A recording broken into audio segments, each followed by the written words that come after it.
Mikey, Hi-Fi Guy here for another episode of The Mikey Show, your favorite black sheep in the audio industry. And the reason I call myself the black sheep is because I break the mold and I tell you guys the quote-unquote secrets that make the hi-fi industry seem so all-knowing and you so stupid. I'm going to make things and break it down and make it very easy for you to understand. Take my glasses off in case you're getting a reflection there. What I'm going over today with you is integrating a subwoofer. I'm going to break it down into very simple, or try and make it as simple as I can so that you can just understand when you put a subwoofer into a room and you're adding it. Usually, obviously, if you put a subwoofer into your system, you're adding it to your main speakers. So you've got your mains and your sub. So the low frequencies go to the sub and the mains do the higher frequencies. Now, there is a point where the sub, well, let me show you this in a graphic representation.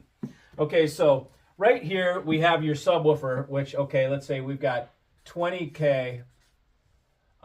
Here's, 20 hertz. 20K. So this is, quote unquote, the range of human hearing, which most of ours is nowhere close to this, okay?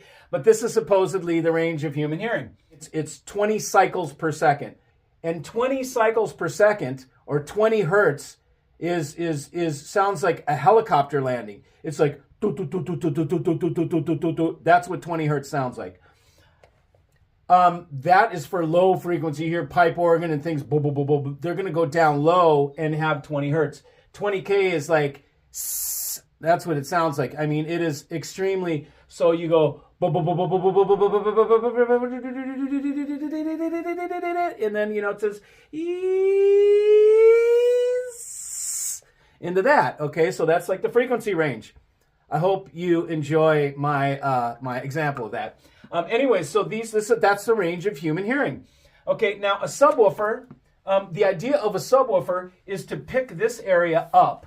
Okay, so in your rig, your normal speakers, they can't do this very well. This is very hard to do, 20 hertz. And to do it at any sort of volume is near impossible. You need a huge woofer, or you need something that's really ported well or just really done well. Now, so you have to mix your subwoofer, you have to mix it with your main speakers, okay? So the sub is going to start at 20, and it's going to start going up towards 20K. It's going to roll off, okay? In other words, once it gets up into, and this is probably not good scale because this shows it as like 16K. But let's say your sub, we'll make it a little more realistic. Your sub's going to go like this, okay? From 20 hertz up to maybe a couple hundred max, okay, where it peters out.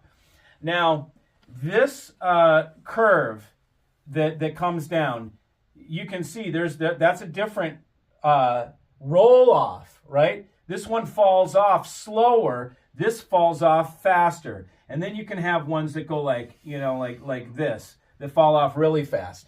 So the first thing there's three main things that you want to think of in terms of integrating a subwoofer, okay? And I'll put that here, integrating. I can spell. Isn't that great? Okay, integrating a sub. Okay, so there's three things to think about when you have a subwoofer, and when and it includes the crossover. One is the slope. Okay, slope is exactly what it sounds like. It's how fast does this subwoofer roll off? How fast is the sub out of there and the main picks up? So this is only half the picture. Then there's the picture that comes like this, that starts here at 20K and it goes down like that, right? And then we also have one that goes out further and goes down here like that. And they join. So where the subwoofer kills off, that's where the mains pick up, okay? And then your mains go out to 20K. Now, so the slope has different specification. A slope is done in dB per octave, okay? A dB is the loudness, right? The decibels. How much, the amplitude, how strong is that? And then the octave is a measure of frequency.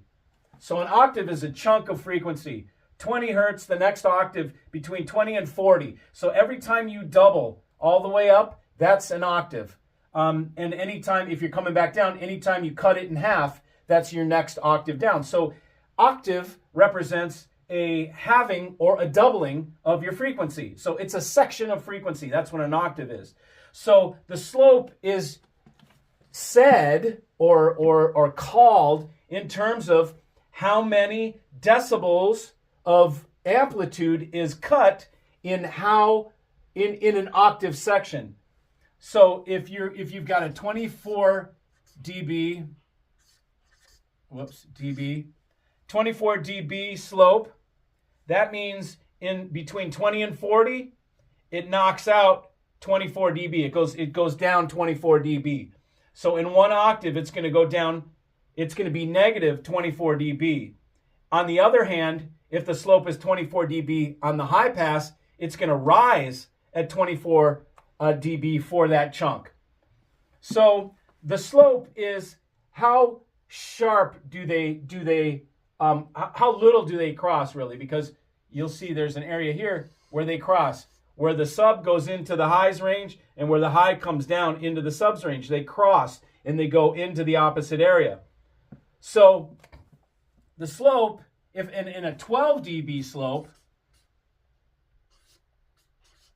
there's a 6 dB slope. And sometimes you'll hear first order, second order, and third order. This is a fourth order,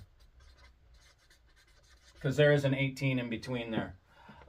So first, I know it's chicken scratch, second order, fourth order. So a first order crossover is 6 dB. So when you're giving someone a specification, you can say, I want a 6 dB or a first order crossover at, and then which is the next part to make your spec, is the crossover point. Okay, so actually number 1 should be the crossover point. Number 2 should be the slope. If we're doing this properly, because but you can do it either way. People are going to understand. So the crossover point is where exactly on this line, where you're making your cross. So if we take this all the way up, say we're at 35 hertz. Okay, and then with this slope like this, we're at 35 hertz on the range, and we're cutting off at a 24 dB or a fourth order crossover. So we've got a 24 dB slope, it's at 35 hertz. Those tell you where the crossover points are. So that's important to know.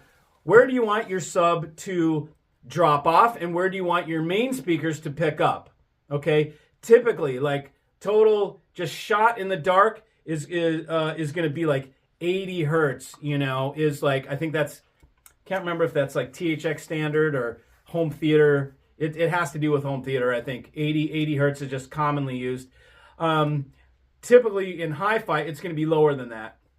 And sometimes it can go higher. It all depends on your room and the speakers, that your mains and the pairing between the mains and the sub. If the sub is smaller, it's going to be a higher crossover point. If the sub is bigger, it's going to be usually a lower crossover point, because the big subs can go deeper easier. Okay, so when you integrate your sub, you're going to want to know. So part of this, and the reason why you want to know the slope and crossover point, is when you're adding your crossover. Okay, because on the back of the subwoofer, you've got all those knobs, and one of those is crossover point. The other one of those knobs is slope.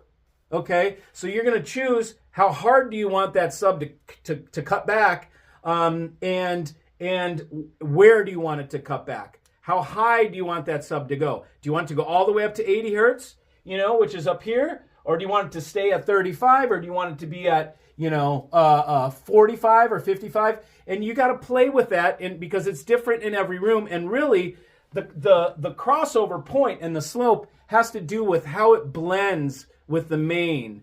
That's really where the slope and the crossover point have to do with how well does it blend with your mains.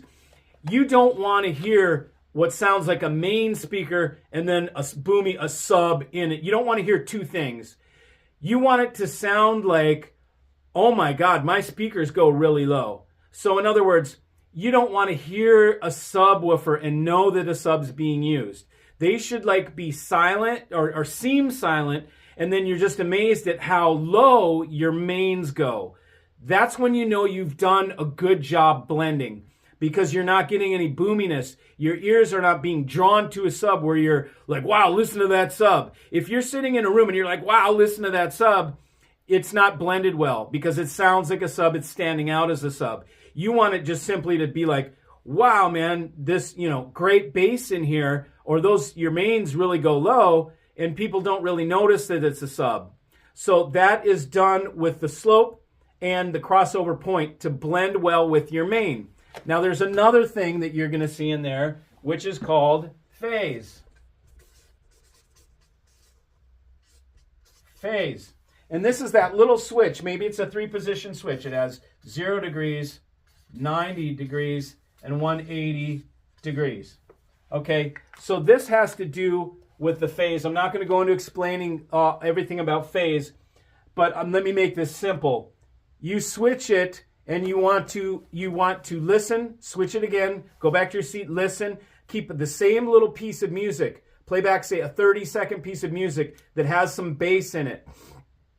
Maybe something with electric bass where there's tonality in the bass, not like bass as in, Jurassic Park and a dinosaur stomping, but like bass that has tone, okay, boom, boom, boom, boom, where you hear the tonality of that bass. Switch between 0, 90, and 180. What this does is this has to do with arrival time. This has to do with where is your subwoofer in relation to your mains. Is it behind them? Is it in front of them? Is it in the center? Is it off to the side? This corrects for the difference in distance to your ear. Okay, so this has to do with timing. So you will switch to one of those 3 positions, or sometimes they have a variable knob that can go in between these, and you just listen. It's usually best if you have a second person at the sub adjusting that, and you're sitting in your position, and you're going to go back, maybe play that passage again, try the 3 different positions, or try and listen for where the bass is the tightest and most tonally correct. Not where it has like the boomiest or the most bass. Some people will say it's really about where the bass sounds the best, the most musical, not where it's the highest output. A lot of times they coincide. The highest output will be where it sounds the best. So you just try those and then come up with where it sounds the best. Okay, so this concludes part 1 of this tutorial. I know people don't have 24 minutes in the middle of their day just to stop and watch this. So this is going to be split up today in 2 videos.